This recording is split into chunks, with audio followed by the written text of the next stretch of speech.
Good afternoon and welcome to the AI Future Seminar Series. Before we start the presentations and the keynote, and with the lovely audience and the lovely people we have on the stage today, I have a few housekeeping. We don't have any fire alarms scheduled for today. So if you do hear any fire alarms, this is the fire alarm exit. There's also one in the back in case you need it.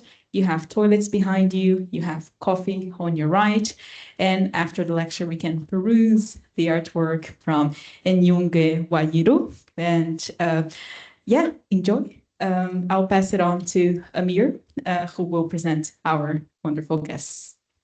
Thanks, Beatrice. Welcome, everyone. My name is Amir. I teach in the African Studies, and together with Beatrice and Sravia, we have a team of about 14 people who are part of our PlanetaryAI project. We run this project from African Studies and School of Social and Political Science. And thank you so much for taking time to come here. I have the envious job of introducing the panelists here. I don't think they need introduction, but so we have to do it. I want to say a couple of things, what our project is, what it does, and what is the inspiration behind the keynote. And the title we have is AI Future Series, and a little bit about the exhibition. I won't say a lot. Artist isn't here, unfortunately, visa issues, if you can call them, money, another one, right? But at the PlanetaryAI, we examine the networks of people and places that make our AI systems possible. In doing so, we attempt to explain how AI is shaping our economies, think about labor markets, for example, and societies or environment. Think about the ecological destruction. Some of this is available there. The kind of questions we are seeking and trying to answer about this is, who is making these decisions? The questions around socio-ecological issues. Who is affected by them? So the AI Futures keynote series and the seminar series, it kind of started as a prompt to think about these things or these questions differently. How do we build different kind of alternatives? Alternatives that are more just, more sustainable. But in building them, what kind of questions do we need to ask? What are the visions and the principles do we need to build upon that are different to the kind of hype we are being sold? That AI is coming, let's be prepared for it. Let's all mold ourselves in the shape of some form of tech, and it will be all fine. In doing so, AI Futures bring leading thinkers, practitioners, and artists to think through some of these questions for basically designing radically different futures, something that is kind of different. In today's series, we have a second series of the keynote. We have two of the most prominent critiques of AI hype that you could possibly imagine, whose work has given us tools to address some of these questions about different alternatives, imaginaries, and the principle that we're talking about. Professor Nick Couldry is a professor of media, communication, and social theory, emeritus at London School of Economics. He's the author and editor of 18 books, including most recently Data Grab with Ulises Mejias, and The Space of the World, which came out in 2024 by Polity. Nick is a co-founder of Tierra Comune Network of Scholars and Activists. In 2025, he received the Dallas Smith Award for the Union of Democratic Communications. He has just completed a book on AI called PlanetaryAI, How Can We Resist Corporate Capture of the Human Mind? Something very apt for today's talk, which comes out in November 2026 by Polity. So keep an eye out for this. Professor Paola Ricaurte is a full professor at Tecnológico de Monterrey and a faculty associate at Berkman Klein Center for Internet Society at Harvard University. She's a co-founder with Nick of Tierra Comune, an academic and activist network committed to decolonizing data, and leads the Latin American and Caribbean Feminist AI Network. Her work bridges academia, activism, innovation, and policy making with a central focus on human rights and decolonial and feminist perspective. Paola also serves on several international expert committees, including Global Partnership on AI, UNESCO's AI Ethics Experts Without Borders, and the Women for Ethical AI platform. She was recently included in the 2025 Time 100 AI list of the most influential people in AI in the world. Marissa Wilson, who is a chair and who's going to be responding to these keynotes, is a social anthropologist and a critical human geographer with experience using ethnographic, historical, co-creative, performative, and digital storytelling methods to explore obstacles and opportunities for sustainable, healthy, and equitable food systems in the Caribbean. Marissa's work is concerned with just sustainabilities as they relate to food, diet, biodiversity, and climate change in Cuba, Trinidad and Tobago, and more recently in Jamaica.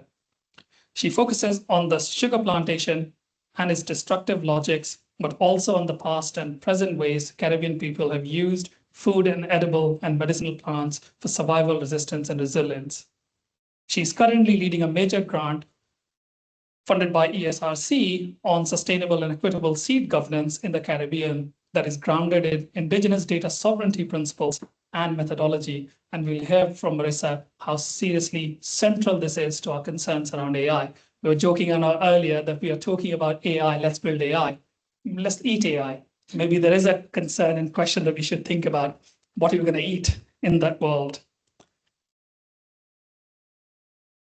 I'm going to say 2 lines about these artist illustration that you see. We approach these illustrations as a way of doing some form of public communication and engagement to present ideas around how AI is affecting our different concepts of life, which you can see in a series of 10 illustrations done by a Kenyan artist, Njunge Wanjiru, as Beatrice said, and the details are on the handout. But one key element that the artist, in this case Njunge, told us, which I don't think we mentioned it clearly, the color scheme of this is quite crucial here. When we asked him why he used this purple and gold theme, his idea was purple to him means deprivation, poverty, exploitation, or the likes. And gold is where the wealth lie, and that's where the wealth is being extracted. So when you're looking at them and trying to engage with them, just think about these 2 color combination as well. So Nick is going to speak for 25 or so minutes, followed by Paola, and then we'll have a response from Marissa. Thank you so much.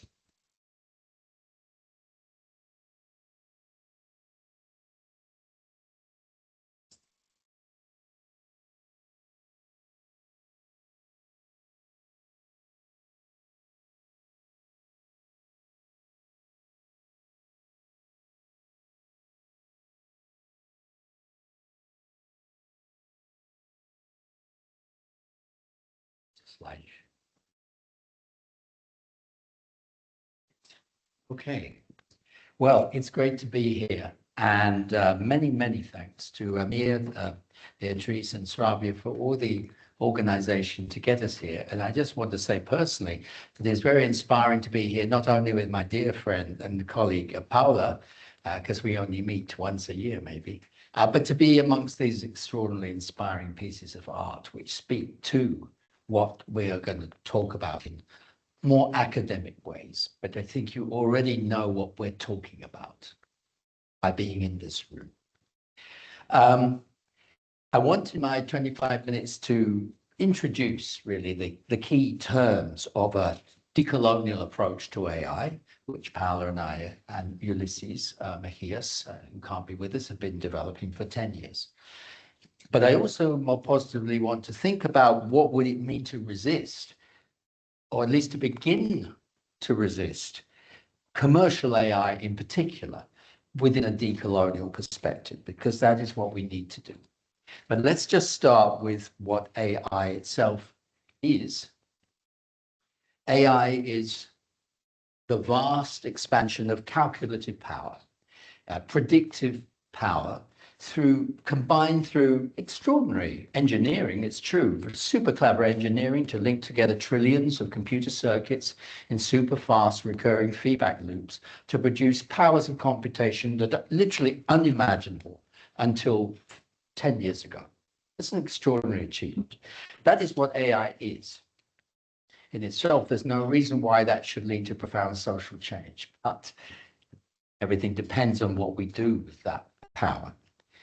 Now, we all know that there are inherent limits to all AI, whether it's commercial or whether it's not for profit. The limits we've known about for some time, the limits built into the training databases, built into the design bias of how the feedback loops are constructed, what they're constructed for, and of course the basic contradiction that there's a lot in life which can't be computed. It can't be converted into zeros and ones, and therefore, by definition, it cannot be an input to an AI model. And that's very important. Those are inherent limits for every possible AI, good or bad. But when we want to think about the problems of commercial AI, that's where it really does make a difference to think about this from a decolonial perspective. Because the distinctive problem of commercial AI, according to Ulises and myself in our latest book, Data Grab, is that it really is the latest stage of colonial resource extraction. I won't go into the details of our model. You may already know it. If you have questions, I can answer them later. It's quite a complicated model. But the core point that we make is this, that you can't understand capitalism without understanding the colonial dynamic which didn't just accompany capitalism, but made it possible in the first place. Because that resource capture was what provided the fuel for capitalism. Yes, 2 centuries later. But colonialism continued to evolve alongside capitalism throughout the 19th century, through much of the 20th century, and we would argue still today. In my new work, the book that's coming out at the end of this year, PlanetaryAI, which I'll be drawing on, I argue that continuing along this theme, we can see commercial AI not only as the latest stage of data colonialism in general, but specifically as predatory in 3 ways.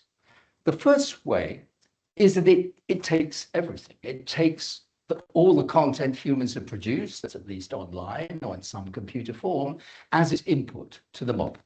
It takes all the data. It has to. It's secondly predatory in the sense that it tries to shape our behaviors so we become more useful to it. It shapes our behaviors, our habits, our ways of thinking as we use the chatbot. We're all part of this now. And most subtly, AI, commercial AI is predatory in that it's trying to reshape how we think about intelligence itself. The way I put it is that we're being induced, although this is a much longer, older philosophical error, and I can give you more detail to that, but it's basically encouraging us to overvalue disembodied intelligence, such as from an AI that doesn't have a body, and to undervalue our own and animals as well, other animals, embodied intelligence. The result is we have a profoundly distorted view of intelligence itself, which puts us in a bad position to assess the gifts of commercial AI. It leads to distorted judgments and us increasingly, as we are in the past 4 or 5 years, losing control of our own cognitive resources as human beings. Let me give you 3 examples in case you need to be convinced. 3 examples of how we can see data colonialism and AI colonialism at play in relation to AI. The first is an example that Ulises and I have used many times. We quoted it in our first book, The Cost of Connection. And it comes from a sort of autobiography that Satya Nadella, the chief executive of Microsoft, published in 2017, where he said, chillingly, we retrofit for the future. We is Microsoft. And what this means literally is the future that you think is open to you now will already have been retrofitted by Microsoft in advance so that it cannot be open. We retrofit for the future. The second quotation comes from evidence given by OpenAI to the House of Lords in the UK in autumn of 2023. Many people heard of this. It was published in The Guardian at the time. Karen Howe picks up on it in her book, and we've been using it in many talks since it came out, where OpenAI admitted to the House of Lords it would be impossible to train today's leading AI models like ours without using copyrighted materials. So imagine a thief comes to your house or apartment in the middle of the night and says, you have some amazing stuff here. I really like it, and it's actually crucial for my business model. I need access to it all the time. Is that okay? You say no. Well, I said, I'm sorry. It's essential for my business model. You have to agree to that. That's what they openly asked for in the UK House of Lords. They tried to cover that up later, but the quote was out there. The third quotation is more recent. It comes from what Sam Altman said at the conference last year when he was asked, well, we have generative AI. What would it be in marketers' terms to truly personalize generative AI? And this is what he said. It would generate a very tiny reasoning model, but with 1 trillion tokens of context that you put your whole life into. This model could reason across the whole context and do it very efficiently. Every conversation you've ever had, every book you've ever read, every email you've ever read, everything you've ever looked at is there. And in case you missed what this means, he said, your company just does the same thing for all your company's data. So what this is the announcement of the corporate capture of the human mind, the embodied human mind. In other words, there is no doubt that AI operates as an order of capture, insofar as it can do what it wants to do. Commercial AI, at least. So where is this unfolding? Well, obviously, in the US, I won't talk about the very different Chinese model, which raises separate questions, but we could get into that. And this is leading to some very disturbing things. Has anyone heard of US Army Detachment 201? As part of the US Army, its mission statement, which you can read online, is to produce targeted products to help guide rapid, scalable tech solutions to complex problems. And if you had any doubt that was to do with AI and the way it's being used in Gaza and many other places, that's made clear when you find out who is a member of US Army Detachment 201. It includes Andrew Bosworth, the Chief Technology Officer of Meta, the Chief Technology Officer of Palantir, the Chief Product Officer of OpenAI. They are all soldiers in the US Army Detachment 201. This is the nexus of economic with political with military power that we've seen particularly clearly in the past 18 months. And this disturbing power is transforming many areas of society without any democratic consultation. Education, including universities, workplaces, creativity sector, the tech sector itself, and of course public services is being transformed very fast through the forced introduction of AI. And a key point that's not often emphasized enough, because we hear about the coming AI bubble and so on, they're going to launch as trillion-dollar companies, but they're not making any profit yet, or at least OpenAI isn't. That they won't make long-term profit unless we adapt to them. They won't make long-term profit without widespread, deep, continuous adoption by us of commercial AI tools everywhere in our lives, across our workplaces, across our leisure lives, with our families, and so on. We have to accede to this for it to financially work, for the bets to pay off, if you like. And at the core of what has to work is a social transformation. What in effect we're doing by acceding to this order of capture is we are agreeing to substitute AI for other possible cognitive resources. We're redefining, therefore, in effect, I'm a sociologist, in sociological terms, we are redefining expertise, knowledge, rationality, imagination. That's a lot. That's a lot for a society to redefine without any democratic debate, because those are the building blocks of any society. And we're redefining them within a year or two without any discussion. And we're doing this in particular without any serious attention to what the social goals of using AI well might be, to what the social consequences of doing AI badly might be, and without any attention to what the alternative visions might be of how we think about our cognitive resources, which means we're basically imposing one single version of rationality, the one that suits profit, over all possible others. And here is where we get to the deeper reason why what is going on is deeply colonial. Because, as the great Peruvian sociologist Quijano wrote 30 years ago, coloniality, the mindset of colonialism that persists long after the institutions of colonialism, or rather imperialism, collapsed. Coloniality is the imposition of one rationality when many rationalities actually exist in the world. This epistemic justice, this injustice, something that Paola has written a lot about, is the other side of the deeply practical matter of the data graph. And this process is unfolding everywhere around us. Let me give you 3 symptoms of what's happening today, which are examples of this. AI is being introduced in countless schools in Britain, universities in Britain, and everywhere without sufficient evidence of whether it actually has any benefits or what the harms might be. There's just no serious discussion of evidence. The argument is just do it as soon as possible.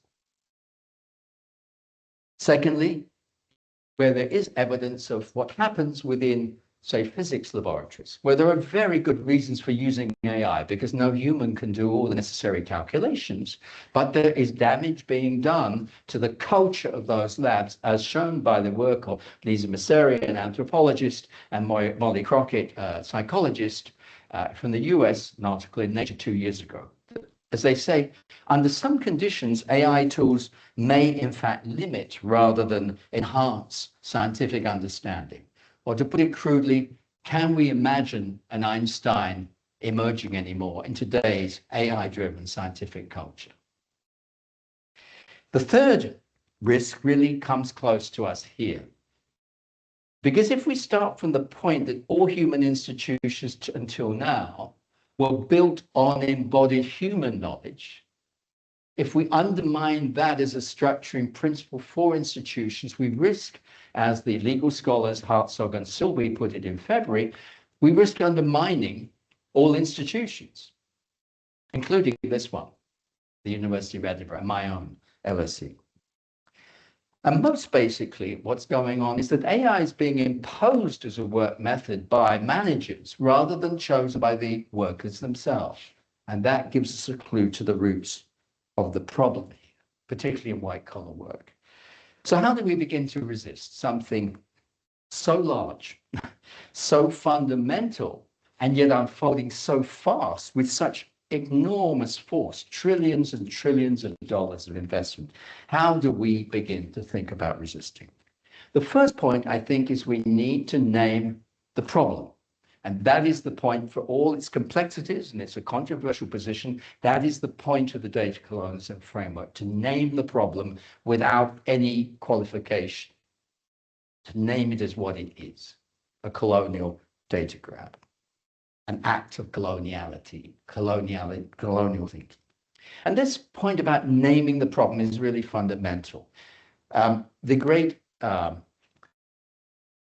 Italian political theorist Alberto Malucci 30 years ago in a book called Challenging Codes, he didn't mean computer code, but it's very relevant to today, wrote that we can define exploitation today as a form of dependent participation in information flow, as the deprivation of control over the construction of meaning.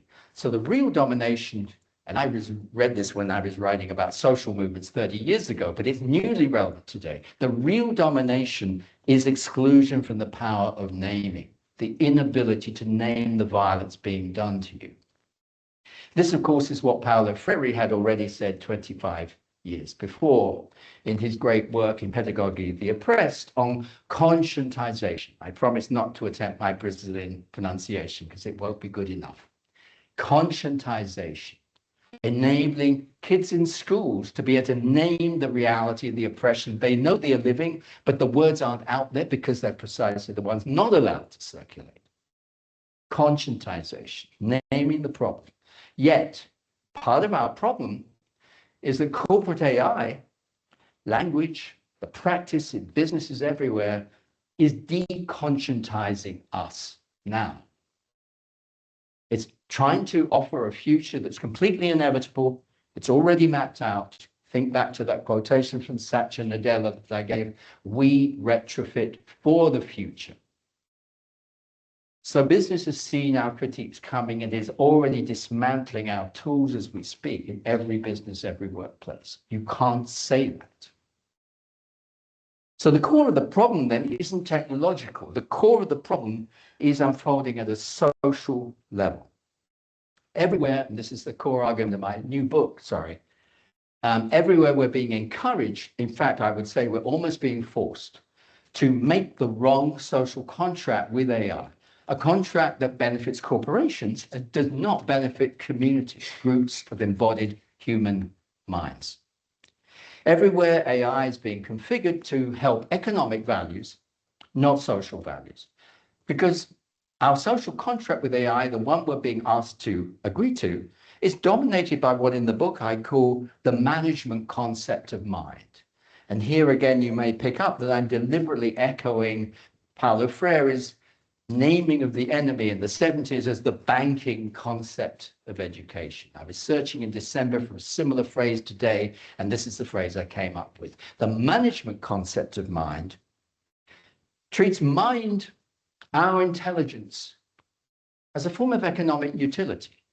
So why wouldn't you go to the cheapest supplier? If it doesn't happen to have a human body, why wouldn't you use it if it's just cheaper and more available as a supply? You might think I'm dreaming here. This couldn't possibly be anything anyone had ever said.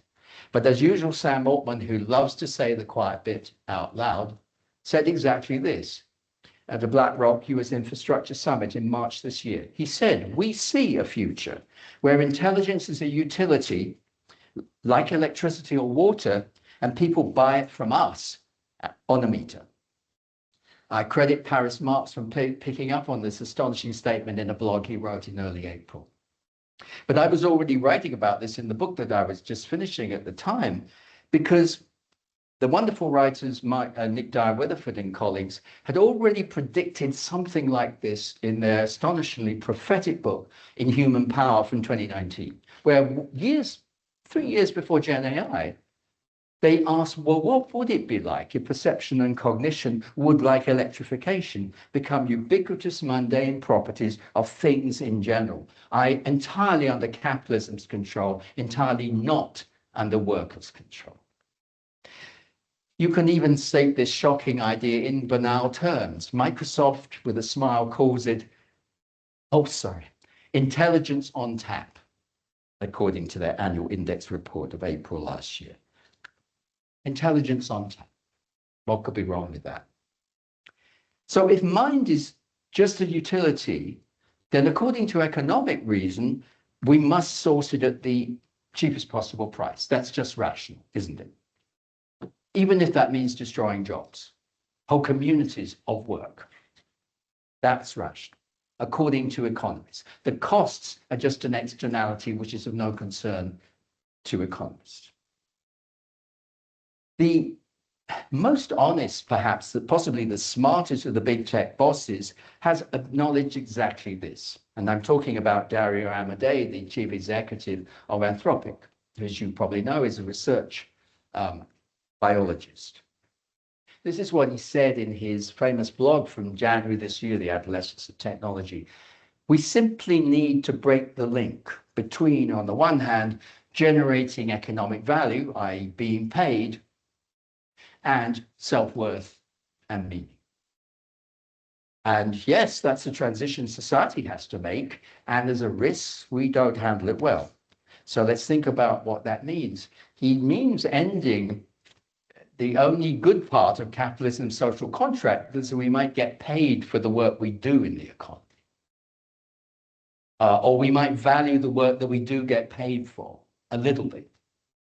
That's over, according to Amodei. If, as he says in that same blog, AI will be able to replace everything humans do. What he's really pointing to, and this got me interested as I was trying to finish my book, he's really saying we are now living a fundamental contradiction in capitalism. It's right out there. We're living it. Or as Ulises and I would prefer to put it, we could call it a contradiction in the colonial capitalist double helix that has been unfolding for 500 years, which means, and he's inviting us, this requires resistance, I think. Not to resist this would be strange. But of course, it doesn't mean resisting specific AI practices, things going on here or there with this bot or that bot. It has to mean resisting the whole vision of economy and society that drives this. And to resist that, however, we need our own alternative vision. And because it's far too easy to default to the simple argument, well, what AI produces is good enough for now. The coding is good enough, the imaging is good enough, the emails it does for me are really quite good enough. So maybe, I better just save time and use Claude or ChatGPT. And this is the first of what I call the false gifts that make it hard for us to resist. The first one then is AI outputs are just good enough, so get with the program and get on, but just use it. The second type of false gift is an argument becoming popular with some apparently radical social scientists that AI is just our culture played back to us in a distributive form. So again, it's very convenient. Well, actually, it adds a bit. It's not just our culture. It's gone through a few filters, known as large language models, which interestingly, those writers do admit, but somehow it's magically become our culture and we should celebrate it. I think that's problematic. Even more problematic is the article of, or the argument of Blaise Aguirre-Iarcas, who's a very smart guy, he's the Google vice president, who argues in a recent book that intelligence literally is disembodied computation. Even in an animal, that's basically all intelligence is, which means there really is nothing extra that being embodied adds. It's profoundly wrong, I argue in my book, but it's being argued with, I would say, almost diabolical smartness in that book. It's worth reading that book because he's absorbed all the critiques to date and argues they're still fundamentally wrong because the latest large language models show you that they are truly intelligent. So, luckily, different visions are available. First of all, we have the protests that are building across the US and here. Even the Wall Street Journal talked recently about the American rebellion against AI. They're already being demonized. I was shocked when The Guardian, in its headline, referred to anti-tech extremism, hinted it might be linked to terrorism in some way. Even The Guardian could do slightly better than that. But we haven't got an overall vision here. There are hints of it in a wonderful speech that Alondra Nelson, the Princeton sociologist, gave at the Paris AI Summit last year, where she said very bravely that the purpose of AI power should be to benefit humanity. The purpose is not scale or efficiency. The purpose of AI is people. But so far, in general public debate, we lack this wider societal vision of what AI should be for. And we need that. And that's exactly what this series is about, the series of lectures. So let me end by making a few suggestions before I hand over to Paola. We need, I think, first of all, very practically, to build contexts where communities can actually experiment with AI for their goals, for their ends.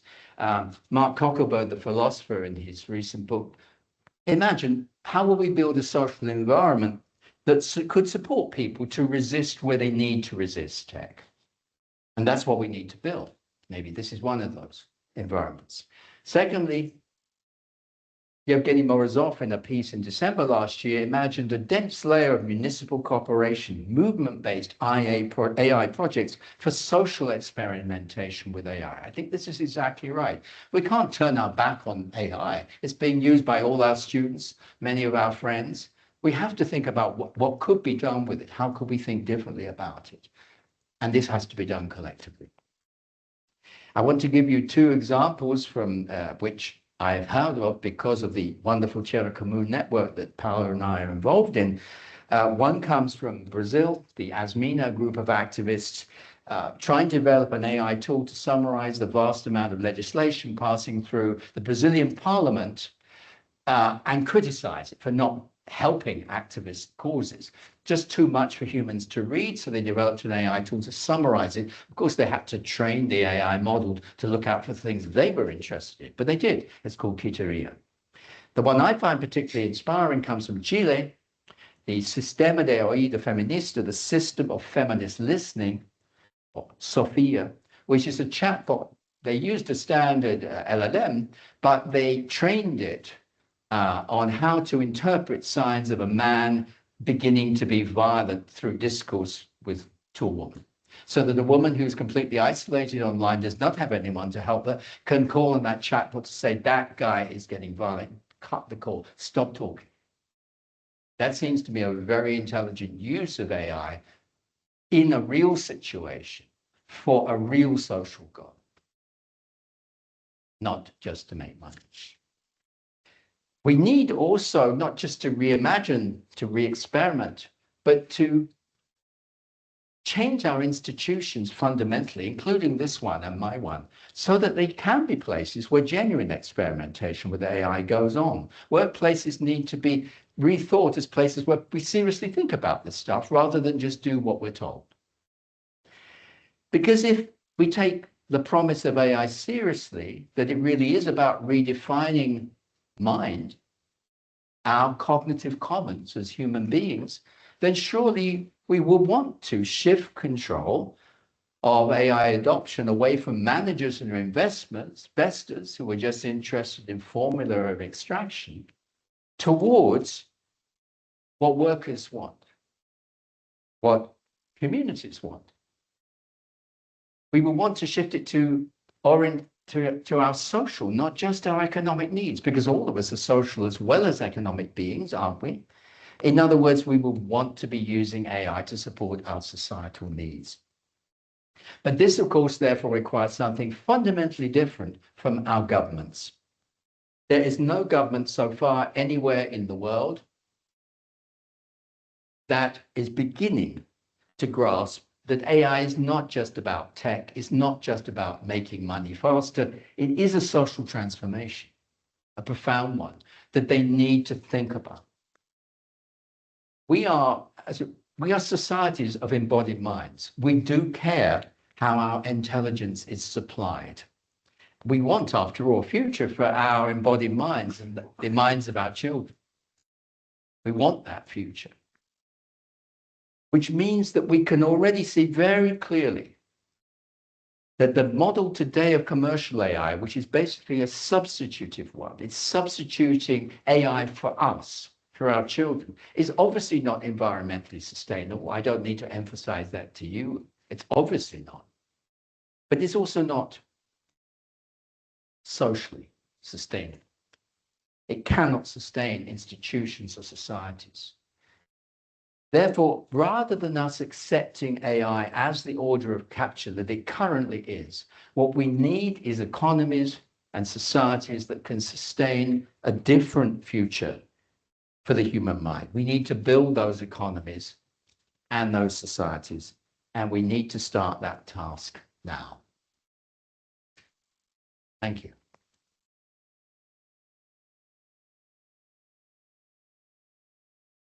There's a bit more about my new book. It's going to come out in November this year. So I've done some blogs about it. If you're interested, I can tell you more how to get hold of it, but it's coming out in November.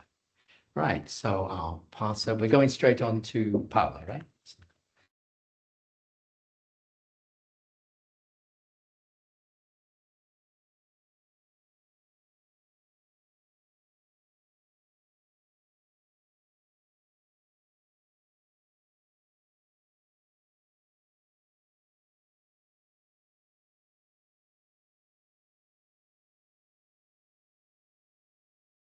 Oh, sorry, I've forgotten to give you the microphone. Oh, you got one. Okay.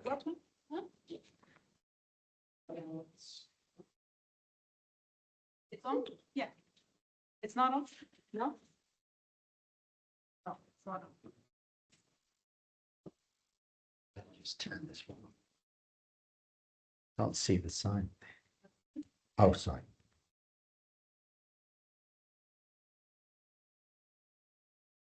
Yeah. This is kind of my, yeah. I see that, please. Receive this here. Hola, hola, hola. There you go. We were going to blame the technology again.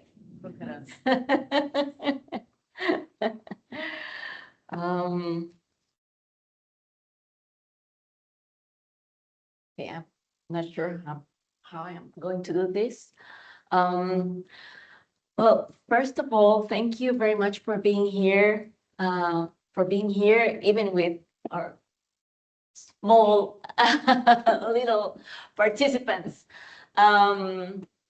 It's a pleasure and an honor to be here today.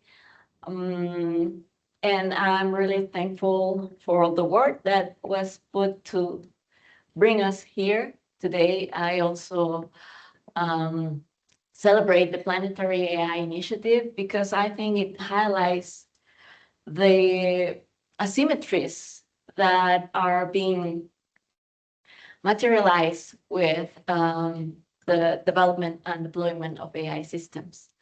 And today, well, I brought some notes because I'm super bad at improvising in English. So, yeah, the second thing is that I would like to acknowledge the present moment, a moment where critical thinking, progressive movements, and the defense of human rights are considered a threat. And third, I would like to acknowledge from where I speak, and I am a mestiza woman, Mexican, Ecuadorian, academic activist, working in the defense of digital rights for over 15 years before they were called as such. So acknowledging that AI is a matter of power implies that AI is used as a geopolitical tool that allows the concentration of wealth, knowledge, and social control. This power concentration enabled by AI contributes to the reproduction of oppressive systems such as capitalism, colonialism, and patriarchy. So I will speak today about our experience building feminist decolonial AI in Latin America. And I'm glad that Nick already presented 2 of our projects. And also, I would like to speak about a couple of projects that also reflect how we are fighting against this predatory AI Nick was speaking about. I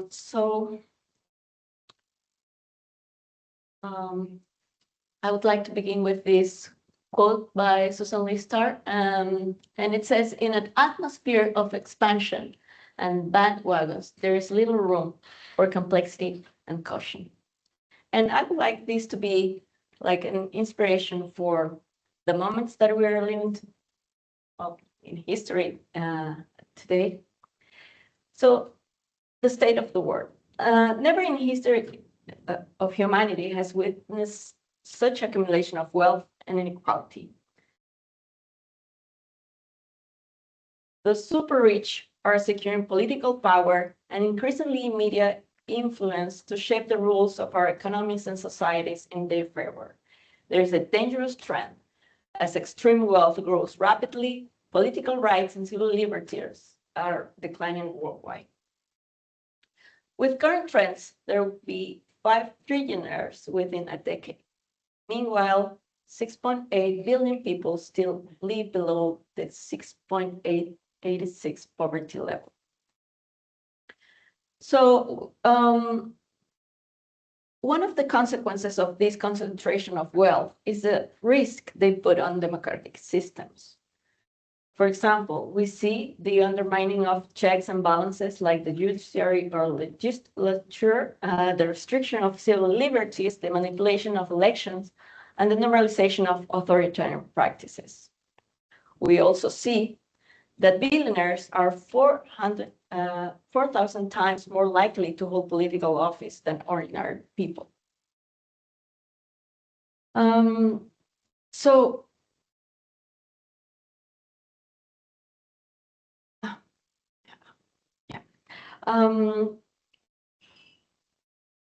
Another consequence of this wealth concentration is that it's based on an extractive model of development that is directly linked to the current climate crisis. Our planet's vital signs are flashing red. 7 out of 9 planetary boundaries are breached.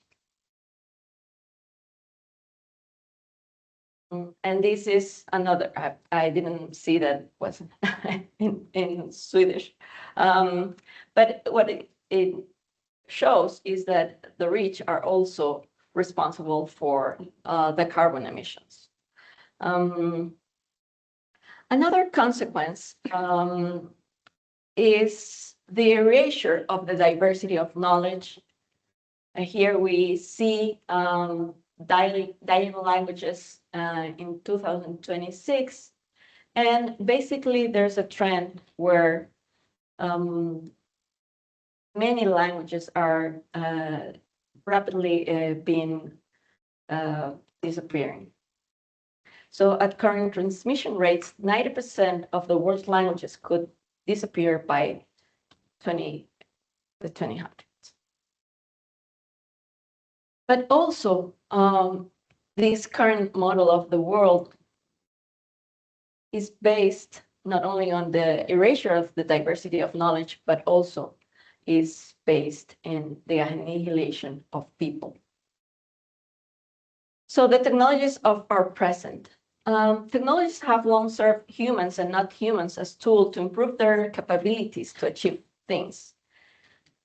Technologies mediate our understanding of the world, but also try to standardize the experience of it, our perception, interactions, our ways of relating to each other, our sensibility, our desires. We shape our tools, and thereafter our tools shape us. The tools that we create shape us and shape our social relations. But the question is, who is the we shaping our tools? And thereafter, whose tools are shaping us?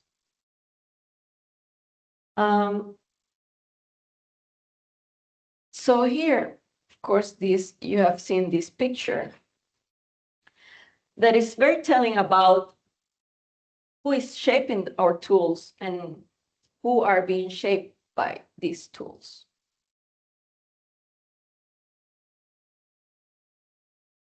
So for me, hegemonic AI reproduces and amplifies imperial, capitalist, colonial, and patriarchal structures of violence and domination. AI as a social order, as a social technical system, as an industry, as a technopolitical construct, as policy, as a knowledge assemblage, as an infrastructure, as a narrative, as an imaginary, as a promise, and as a weapon, reproduce violence at scale. So despite fascination or hype, hegemonic AI is contributing to reinforce historical asymmetries and violence at scale. AI is helping increase that wealth and a knowledge gap between nations. AI is contributing to create global orders of classification and keeping certain bodies and territories under check. And in the worst case, just erasing, annihilating them. Hegemonic AI represents the logic of unlimited consumption, productivity, and efficiency associated with the capitalist logic of infinite accumulation and value extraction. So AI makes violence more efficient.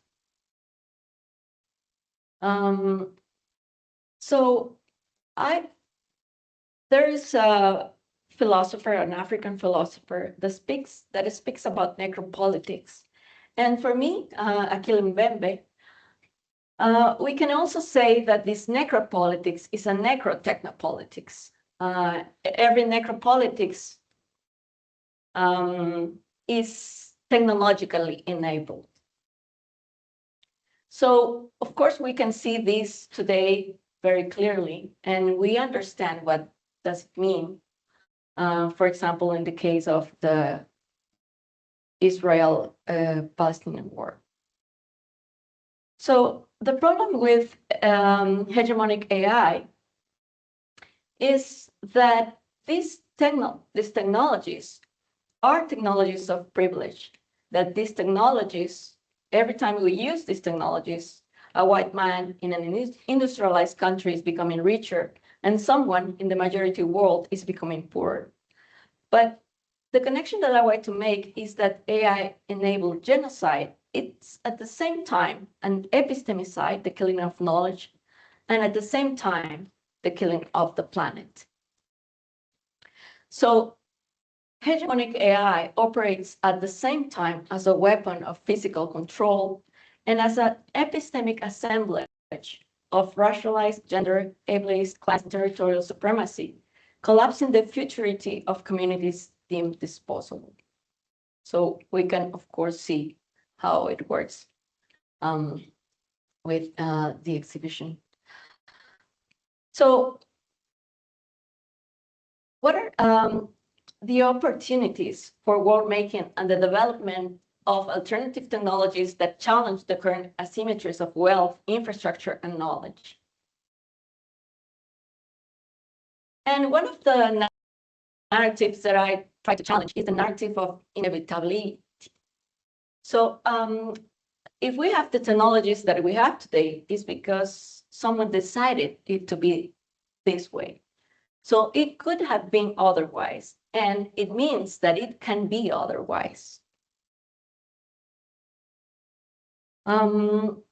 So we are here in the present, and we have the agency to change the future and, of course, the present.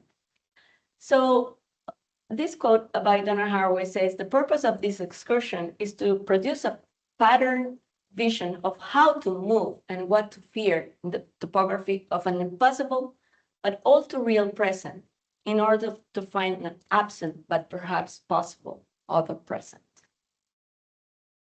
And again, by Lee Starr, do not accept the current constructed environment as the only possibility. Try to understand the processes of inscription, construction, and persuasion entailed in producing any narrative, text, or artifact. Try to understand these processes over a long period of time. So the point I want to make is that things can be different. Things need to be different. So how can we contribute to the creation of worlds otherwise? And here is a project. We began this project in 2020, before AI was a thing, before feminist AI even was a thing. So one of the questions that guided this project, or these are the questions that guided this project: what technologies are built? Why are they built? By whom? For what? How? Who benefits and who bears the cost? So what we were trying to do with this project is to challenge the basic assumptions of who, where, and how can build AI. Because people in the peripheries of knowledge production are not considered innovators. Normal people, poor people, disabled people, indigenous communities are not considered innovators. They are just considered as part of this AI supply chain as cheap labor or disposable bodies for the production of AI. So we decided to begin this exploration as a way to test our hypothesis about who can build AI and how. And since 2001, well, we are now in the second phase. This was the first phase. We incubated 13 projects. One was Sophia that Nick was presenting. And all the projects were led by women. All the projects were composed by multidisciplinary teams, not academics. They were mainly people from NGOs and communities. Part of the feminist methodologies require the teams to work with the communities, or the communities to be the leaders of the projects. And also, we use feminist decolonial frameworks. So during the second phase, that began last year, we are incubating 7 projects, and these projects, you can check them here. Here's our website. One of the projects is Criteria. Again, this was the project that Nick was speaking about. But there are other very interesting projects. For example, this project called Cabasa Digital, like digital pumpkin with Cabasa. It's wow. So this project is led by a group of Afro-Brazilian young leaders that live close to Belém in an island in the Amazon forest. And they're trying to think about how to preserve their knowledge and cultural memories, of course, working with their communities in the Amazon. And one of the challenges, of course, well, this is one of the projects. We have other projects. For example, this project is called Furia, again, rage. Furia is a project led by sex trans workers in Ecuador. And this project is very interesting because they are trying to show that their language, the language that they use on the streets when they work, it's a language that is punished by current AI systems because this language includes terms that are not permitted. And it's a very interesting project because, of course, there are many initiatives that try to make sure that AI systems do not reproduce certain words, for example. But at the same time, we have these communities that are saying, well, but if you don't allow these words to be used by the systems, then you are also erasing us because those are the words that represent us. And then we also have one project in Colombia. It's a project that is working again with an indigenous language in Colombia, with indigenous women in Colombia. And there is another project here that is working with indigenous women in Bolivia to preserve their forests against fires. We have another project that is for people with disabilities. And we also have another project related to water governance and water scarcity in Querétaro. So these projects that we are supporting, and we are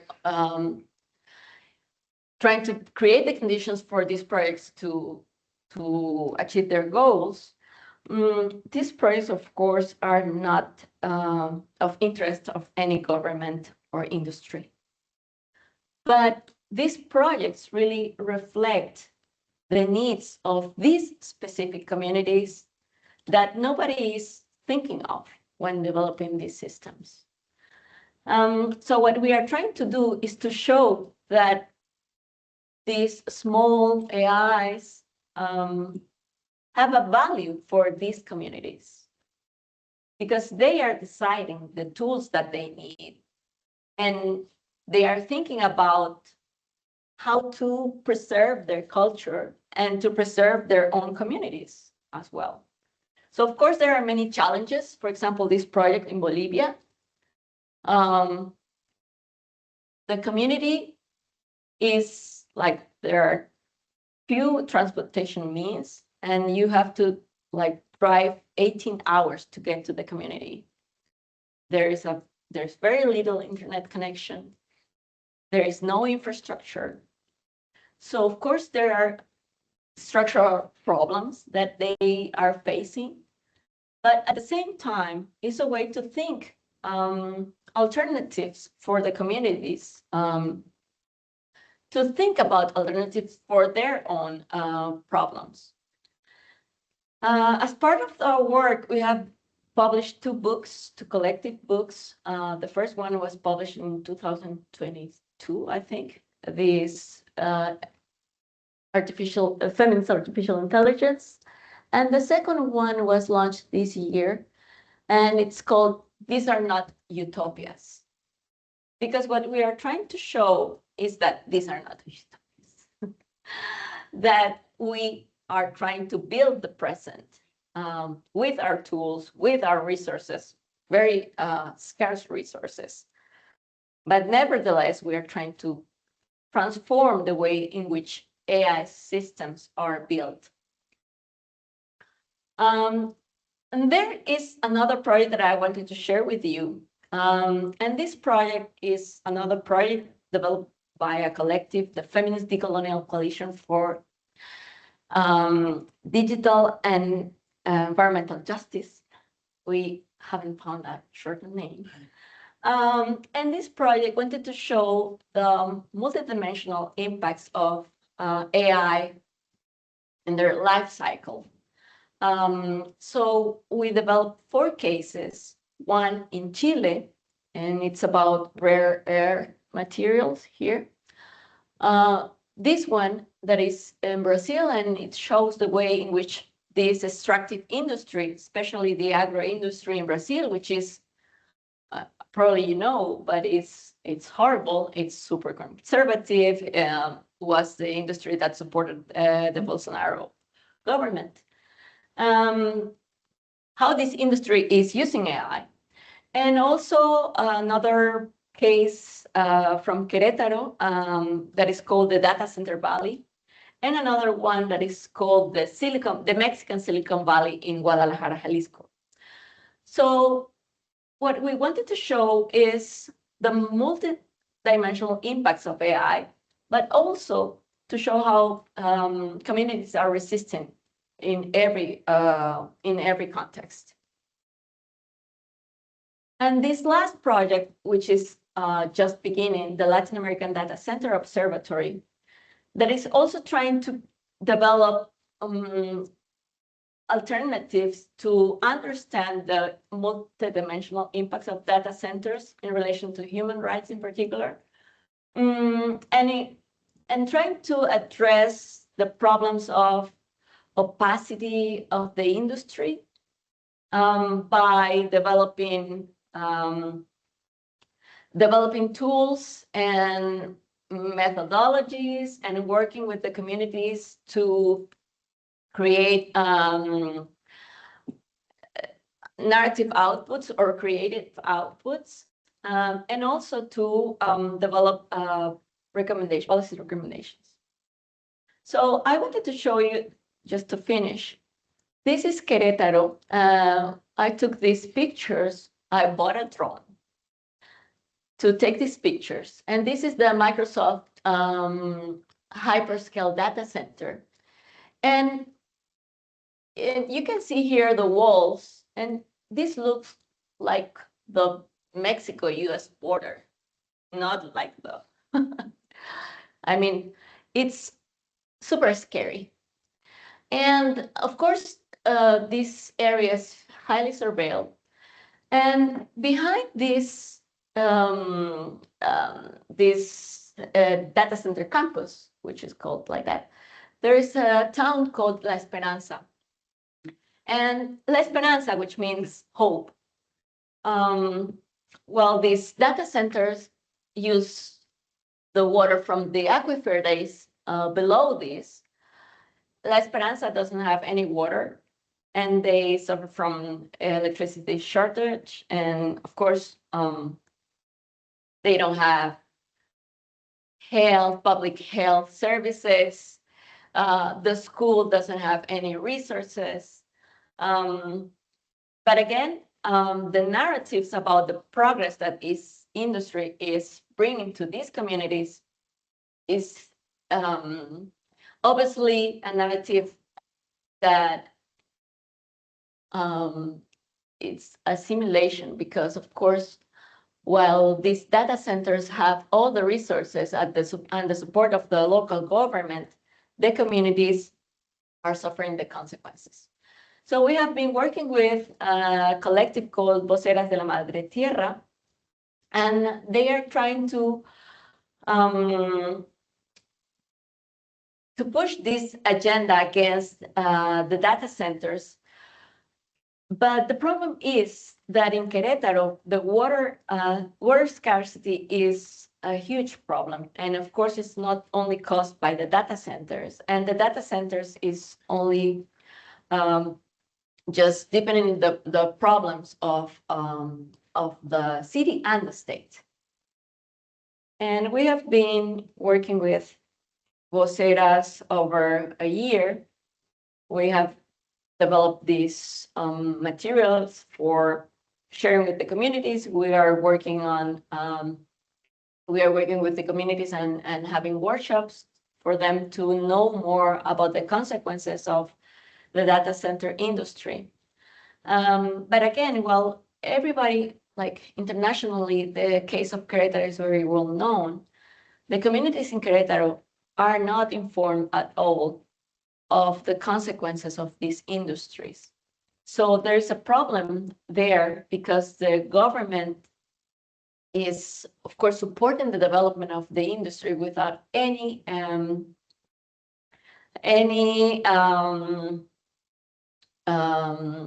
concerns regarding not only the environmental impacts, but also the impacts on the communities themselves. So I just wanted to show you how we are trying to reimagine, redesign, and build our present and the future. Thank you.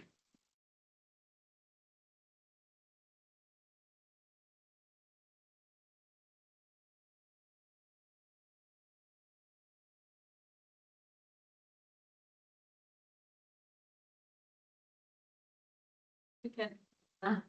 Sí.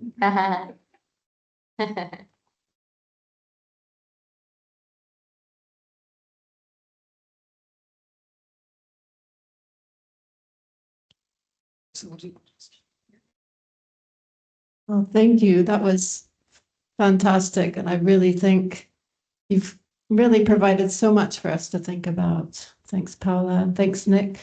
I just wanted to begin this with two questions, one for each of you, and maybe I'll go through both first, and then maybe we can share your answers and then open up the floor for other questions. The first is directed to Paola. This is fascinating and really important work.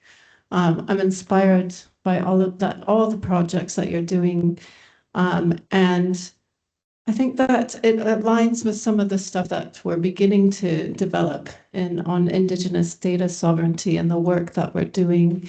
And one of the challenges that we found in that work is sort of this history of extractivism in research and the ways that even just putting down embodied knowledges on paper, or in this case in AI structures, is something that really needs to be carefully managed, carefully and collaboratively developed. It's something that has to be based on Indigenous forms of governance, in accordance with Linda Tuhai-Smith's idea that, research in itself for Indigenous communities is something that is a dirty word, right? Research is.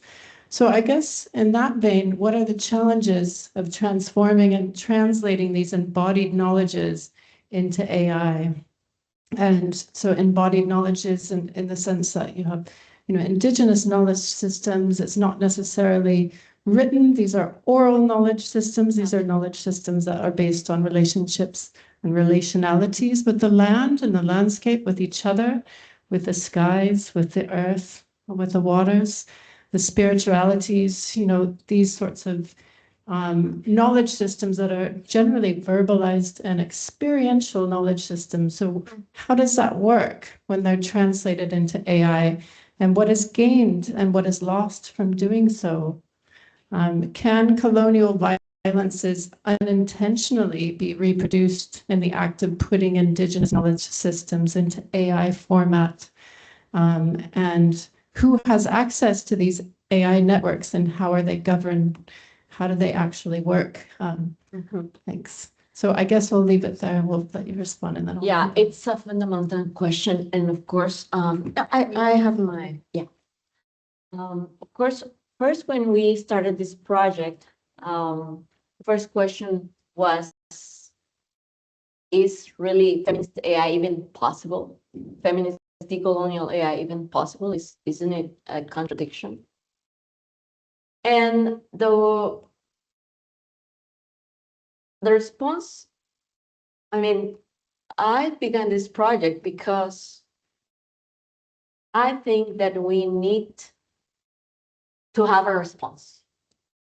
And that response needs to come from the communities.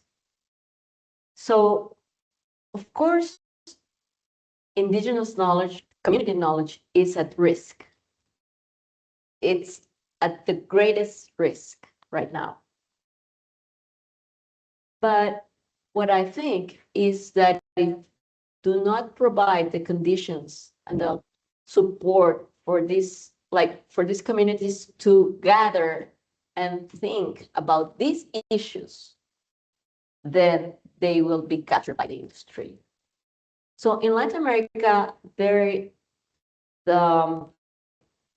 process of thinking about data sovereignty and in general, but in particular indigenous data sovereignty or community data sovereignty is just emerging. And for me, I mean, for me,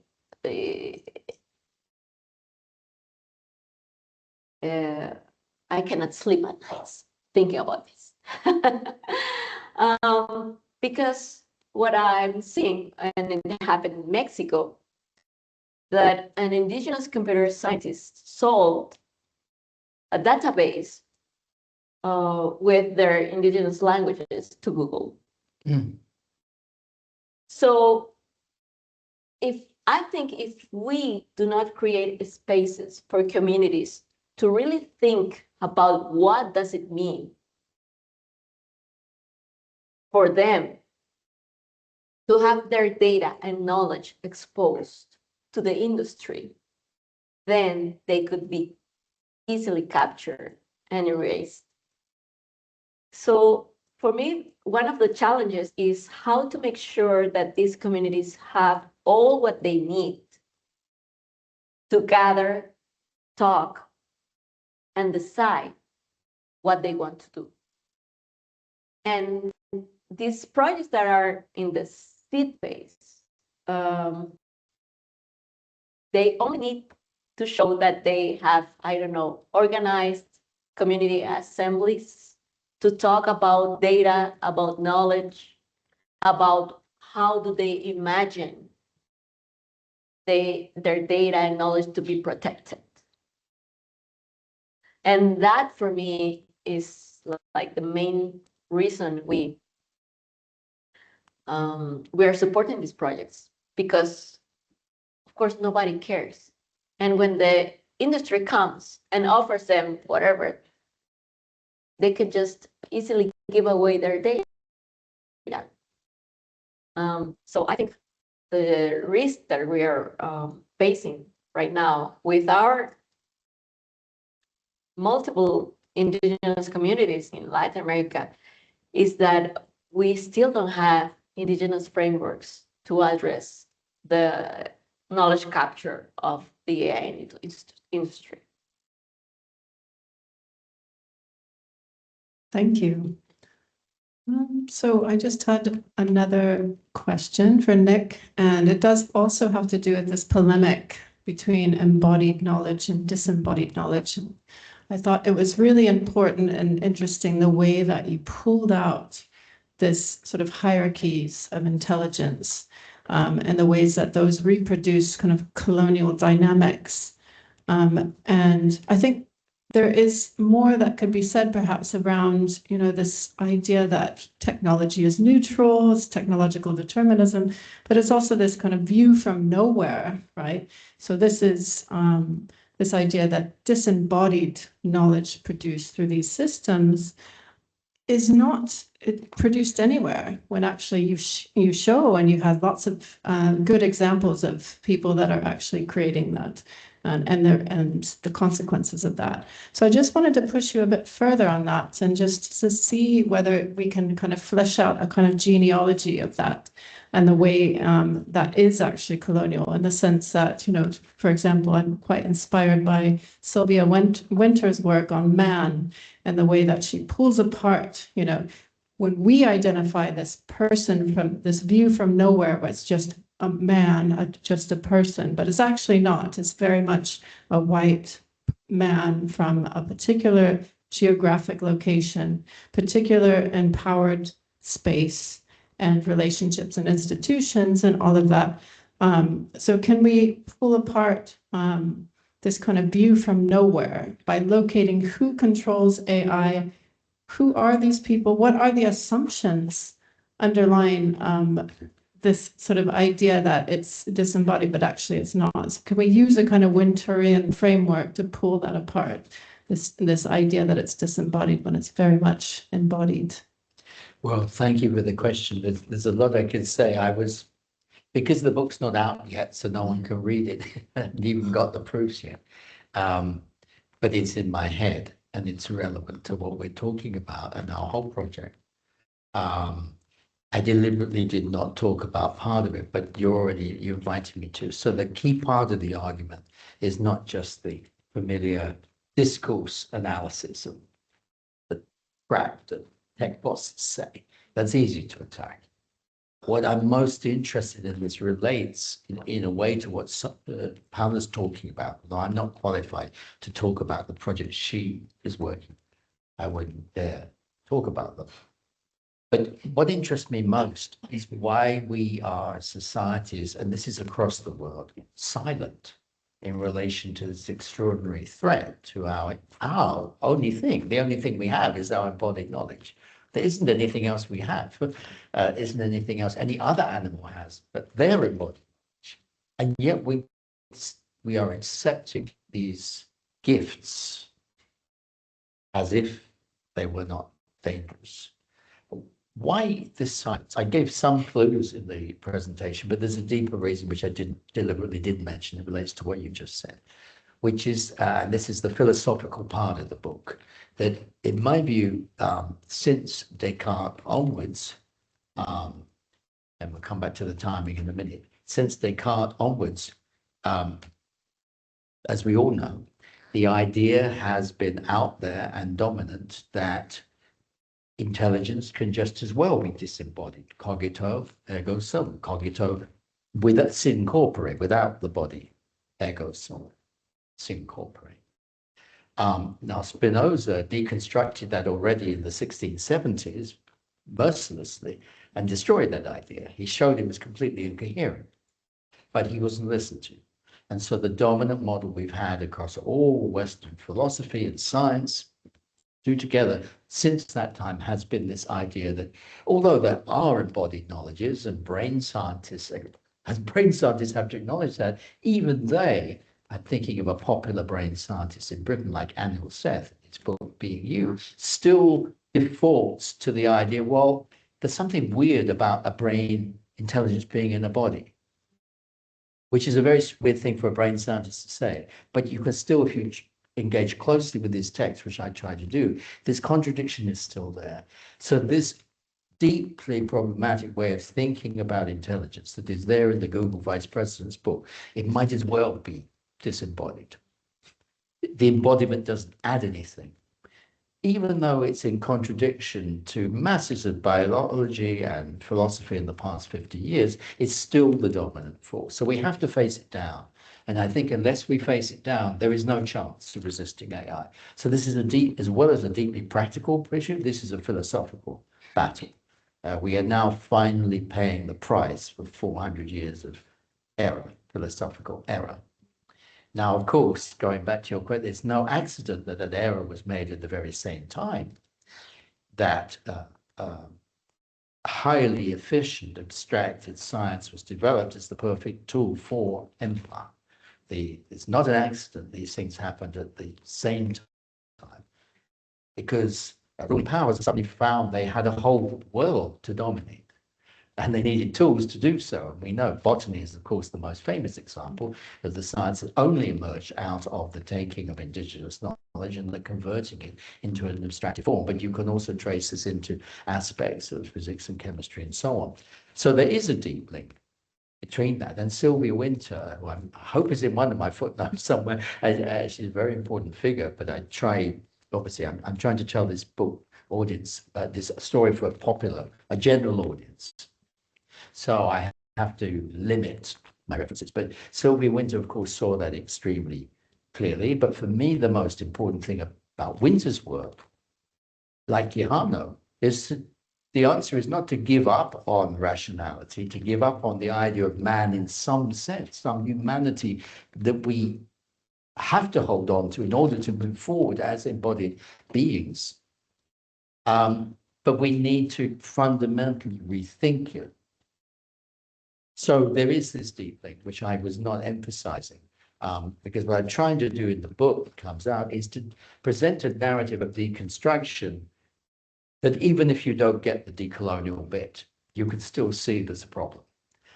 And this is the thing I would say, responding to what Paola says, that at the same time as the colonial violence goes on and is deepened and renewed again and again and again, there are other violences spreading across other populations now. Designers are finding they have no job in Minnesota. And the key thing, therefore, is the expansion of solidarities now, for people to start to see there is a common resonance between these forms of violence. And that, I think, is the beginning of an expanded resistance. It in no way goes away against the specificity of what you were talking about, but we need the expanded resonance to see these are aspects of a long 5-century-long problem that everyone needs to join in, resist, wherever they stand. Thank you. Okay, so we'll open up the floor to questions. I'm sure you have quite a few questions there. Sure. Right, thanks. I'm Robin Hill. I'm next door in informatics. Nick, earlier on, you talked about resource capture and the sort of essence of colonialism and so on. Are we not already in a post-colonial situation where the issue is really resource dilution, in that we're devaluing existing resources, including of humans, and that those in power and control are actually inventing wealth? Things like SpaceX, cryptocurrency are all just bullshit wealth, really. But what that's doing is effectively reducing the value of what already exists. And so, you know, the old claim about magic money trees, well, actually, we've created them. The divide is really imaginary in that sense, but we seem to choose to live that dream or nightmare. Well, you're right. There are paradoxes here. I mean, what is imaginary? It depends who's doing the imagining and with what effect. And you're certainly right. You could say that. But I think fundamentally, you can't have AI without capturing data. There is no AI without data. Data exists both in the material form on computer chips, but it is taken from real places. And as we all know, suppose you create a beautiful song a few years ago, you made it, you put it into digital form. Well, it already was in digital form. You store it online because you wanted to express it to the world, to share that beautiful thing you created. That, of course, is just now a routine input to an AI model. And it wasn't about, it was a real thing that you made, a contribution to the world. So I think at all these levels, real resources are being captured. They are producing, at least in the context of markets, sort of illusory gains, except once they get locked into the movement and organization of bank accounts, translated to other resources, they use to buy land, overriding rights. You know, it's a constant interplay between the imaginary and the brutally real. So you're right, this is full of paradoxes. But until recently, we haven't even had the language to name them. name the violence, name the contradictions. But I think that's starting to become clear. We are beginning to get that. We're in the beginnings of an awakening, a transformation, which echoes the 70s in some ways, but of course is operating with even more, against an even more terrifying type of fused enemy that is constantly morphing. So Edwin Ardener's demonstrations with blank banners comes to mind. Yes, Yeah. absolutely. Hello, my name is Shaima Lazim. I'm a computer scientist specialized in human-computer interaction. I'm really fascinated by the talk by you both. Also somehow involved in a movement in Africa called decolonizing human-computer interaction. So thank you for the fantastic work that you shared. So my question is perhaps for Nick, in the spirit of naming the problem. I think the part where we talk about the question about disembodiment of knowledge is that philosophical error is actually underneath the extractive view of AI that we've seen right now. And there is no fix for that in a way, because it's like, so doing AI in that space means to be more extractive. But in thinking about alternatives, there are actually alternatives of like intelligence, because this view of intelligence is basically embedded within that this embodiment. But there are other views of intelligence. You mentioned relationality. Other communities see intelligence in different ways.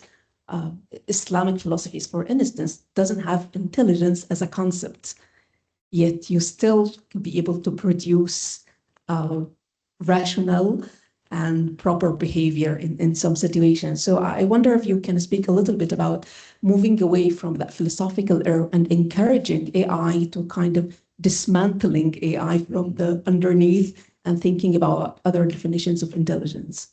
Well, I think this is as much for Paola, because I mean, in our, as it were, movement into developing these ideas, Paola was from the very beginning emphasizing the epistemic side. We were too, but you've foregrounded that right at the beginning. So I'm sure you want to add to anything I say, but absolutely, there are real alternatives.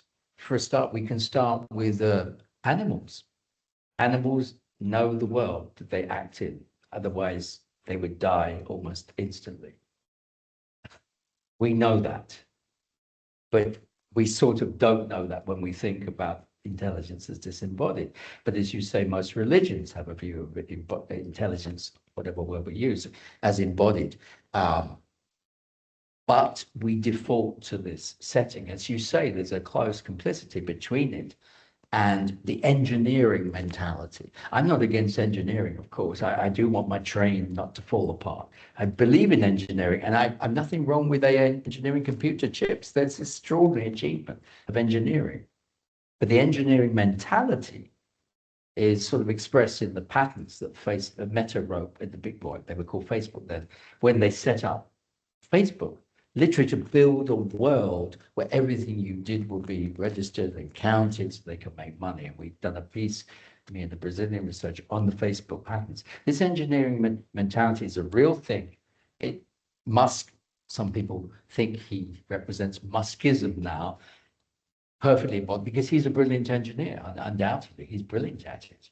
And that mentality, this authorized will to abstract from the world and the absolute power to change the world, regardless of the violence you're doing, is what we're living through. And we have to start naming it. And of course, we see it vividly in the examples that Paola gives of the way data centers take over land, but it's also something alive in, dare I say it, computer science departments, including in my own university, ways of thinking. It's alive in our universities, and it has to be challenged now by offering actual alternatives, which actually are already very familiar to us. They're just not ones we're allowed to speak, a voice, if you like. But that is maybe beginning to change. I would say that AI is built upon these big narratives that are aligned with the Western thought. And it was some marketing strategy because, again, intelligence is a construct. So it's tied with the ideal of a human. So we admire people that is intelligent. Our aspirations is to become, our aspirations to become intelligent human beings. But AI systems are not intelligent. That's the first thing. And those scientists at the Dartmouth workshop in 1956 were very clear that the use of this term to name this tool that didn't exist was needed to sell this ideal of a technology that would integrate this model of society that is based on those values that we all know, but that are intelligence, optimization, productivity. And of course, they knew that the term was needed to get the money from the Defense Department of the US. So one of the narratives that we need to dismantle is first that these systems are intelligent. The second part, and is related to this Western philosophical thought about what's intelligence, is of course challenged by the many cultures that do not consider intelligence as the Western thought constructs this ideal and this idea. And when you are aware of what is in Spanish, first, there are many ways in which, I mean, you can use intelligence, but you can use also many other words to speak about how a person is prepared to deal with their challenges and the environment. So in many cultures, intelligence is not a rational thing. It's always embodied, of course, but it's also emotional, and it's also spiritual. It's also it doesn't have to do with solving like complex math equations. It has to do with how to understand the world in which you live and how to transform the world. And that's what Paulo Freire said. The most important characteristic of human beings is to understand the realities and understand how to transform it. So that's embedded in many communities of thought and many communities across the world. And I think that we need, again, to challenge this idea of intelligence being like related to rationality, because it has shown that it's only used to destroy the world, actually. If we think of these centers of knowledge production that we admire, elite universities, the knowledge production system is linked to the military system. Science is linked to the military system, to the military industrial complex. So we need to begin to challenge this idea of intelligence and how this idea has legitimize the destruction of the world and the people. So I would say, yeah, we need to begin to dismantle these narratives that are being used to sell these AI systems to people and to governments and everyone.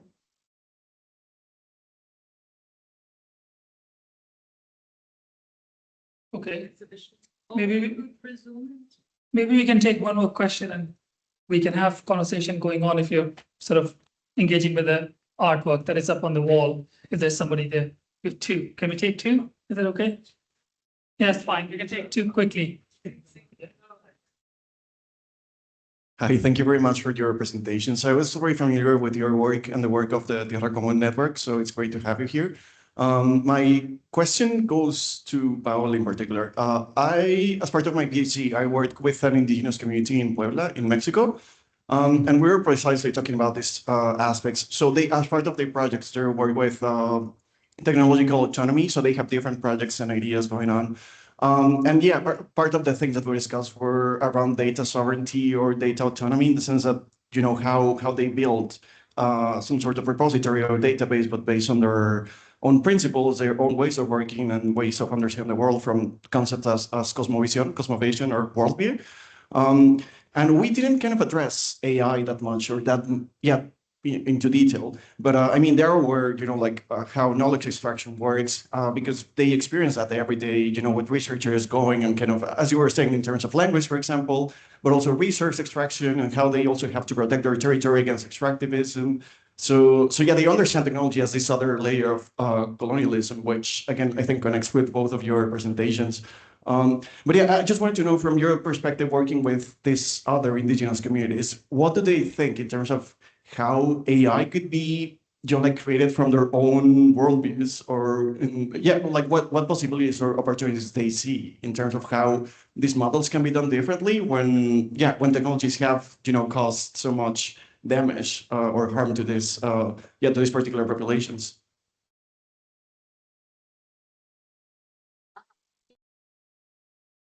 That was a great question. I'll try to keep mine pointed. Carolina, nice to meet y'all. I'm doing a master's in data inequality and society here. And firstly, I wanted to thank y'all for highlighting examples of alternatives and resistances. I'm also collaborating on this project called the AI Resist List.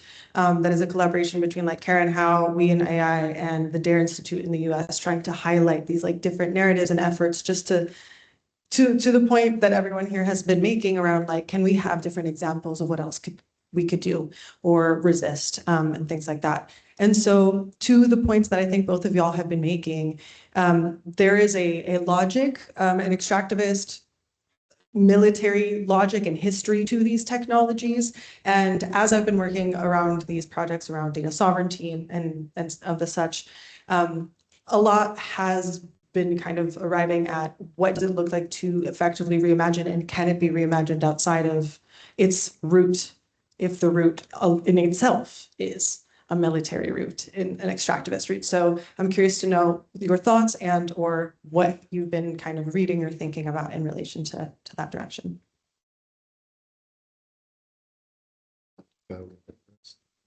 Maybe you can do with second and then I... With the first question? Yeah, okay. Yeah, can we reimagine? I believe, I have to believe that we can. That's why I've written this book, and the subtitle is How We Can Resist Corporate Capture of the Human Mind. As I said, the first thing is to see how, for what it really is and how dangerous it is. But I do agree with the links with the military. I mean, they're patent now, as I mentioned, US Army Detachment 201. I would, as a sort of cultural sociologist, I would put it in a slightly different way, in the sense that I think there always have been those connections with military power. The internet was necessary for the military, but of course there are countless other uses that have expanded into that space. So it's by no means the only shaping force. And what's happening now with the close links to the military is a huge intensification of that. Palantir is a significant new type of player that did not exist with such concentrated force until relatively recently, and that's why it shocks us. So I think that itself opens up the possibility we could think about what AI is, and that's why I started with a very simple definition of what AI is, that it is literally expanded computational power. And it's very easy to think of positive examples. We saw some from indigenous communities. For me, that's why I find Sophia a very interesting one, because we will want a woman to be helped when faced with masculine violence through language. We will want to create that tool. We can do it in an automated way through training an AI model, training it the way we want it to be trained, and so on. And that's a good use of calculative power. But for example, there may not be enough doctors, even in a rich country like this, to read the X-rays we need read. If we could automate aspects of that with some human control, again, that's a positive way, because that's a social use. The core of my argument is in the book is that we need to turn the use of this calculative force for social ends. Every time, in every community, in every workplace, we need to turn the question around, rather than saying this is the way it has to be done because basically investors demand it. It's the only way to increase profits and drive down costs. We have to say here, we're talking about the very nature of human life itself. And human life does not exist to be continued only to make profit. And there are not many human beings outside the extreme elites who would actually will possibly formulate it that way. We have to force the issue by reformulating the question and start everything from actual communities, and then start experimenting from there, which is what Paola's cases are all doing. Human beings are perfectly capable of doing that. And this, I think, is why not only has AI developed extraordinarily fast, but the informed resistance to it has also developed extraordinarily fast for any technology. Extraordinarily fast. And that's because people get it now. And they get it because they have good frameworks from which they can think about based on what they already know. Just to repeat the beautiful title of that book by the indigenous writer, Leanne Simpson, As We Have Already Done. We know how to resist this, but we have to help others who are on very unequal resources to do so. But it's as we have already done. We need not to forget. So I am optimistic in that sense. I would say that even before AI, the technologies that we have been tied to the military industry. Like even before the internet, the nuclear bomb and everything, science itself. So I think that knowing that, and knowing that the technologies that we have are super strong, or they have billions and billions to be like in the world, to exist, doesn't mean that we do not have, one, the right to refuse those technologies, and second, the right to experiment if we can develop the technologies of the masters. So it's like, okay, if you say that these are technologies only for the privileged, and these are technologies that only men in Silicon Valley can develop because they are super smart, and we are not, because they have all the power and all the resources and the support of the government and the military industry, and we do not have anything. So why don't we just try to develop our own technologies differently? And it means ownership. Who owns the technology? Who defines the rules and the governance model of that technology? Who defines which data should be used and knowledge, what knowledge should be preserved? So I think that, I guess what I'm trying to say is that we should have the right to experiment and to define by ourselves if we want those technologies or not. And if we decide that we want those technologies should be developed like with us defining the rules, with us owning those technologies. And that goes back to the example of Mexico. Mexico has a long tradition over 2 decades of community technologies, community infrastructures that are, I mean, they work, they exist. Of course, they don't have governmental support. They don't have resources from the National Ministry of Science and Development. They don't have anything. They just have like their will to develop the infrastructure they think it's good for them. So the example of technological autonomy and technological sovereignty in Mexico, led by communities and especially by indigenous communities, it's also a precedent of how other technologies could be developed, and also it's a precedent of the challenges these communities have been facing over decades to have and maintain the technologies that they have. So of course, it's not easy. It's full of challenges, many, many challenges against the government, against the regulation. Because in Mexico, of course, having a tech cooperative is super hard because they impose taxes like if they were like companies. So there are many challenges, institutional challenges, as Nick was mentioning, cultural challenges, because people do not believe in these technologies. So for me, what people in Mexico are doing, and again, this is their work.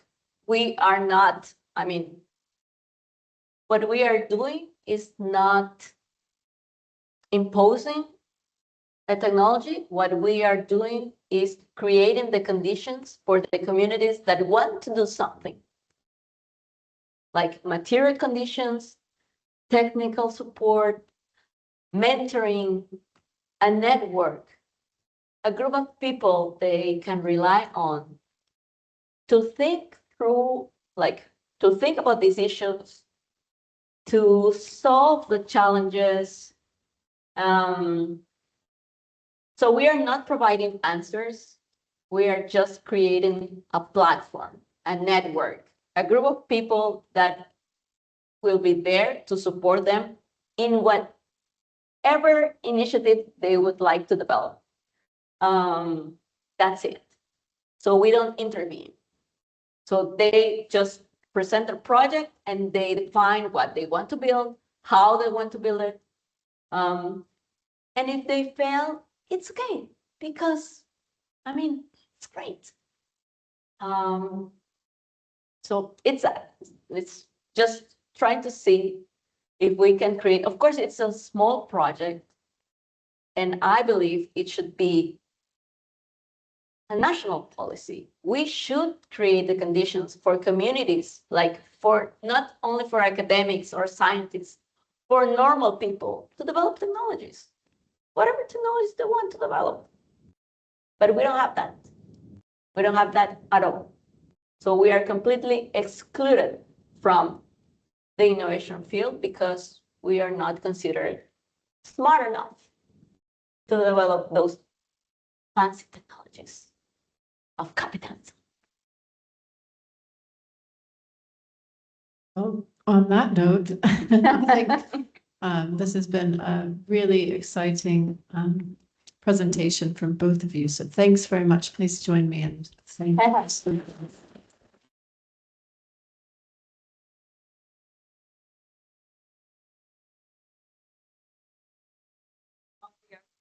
post, there is tea, coffee, and a few snacks for us to peruse the art. If you have any questions about the artwork, we are happy to answer.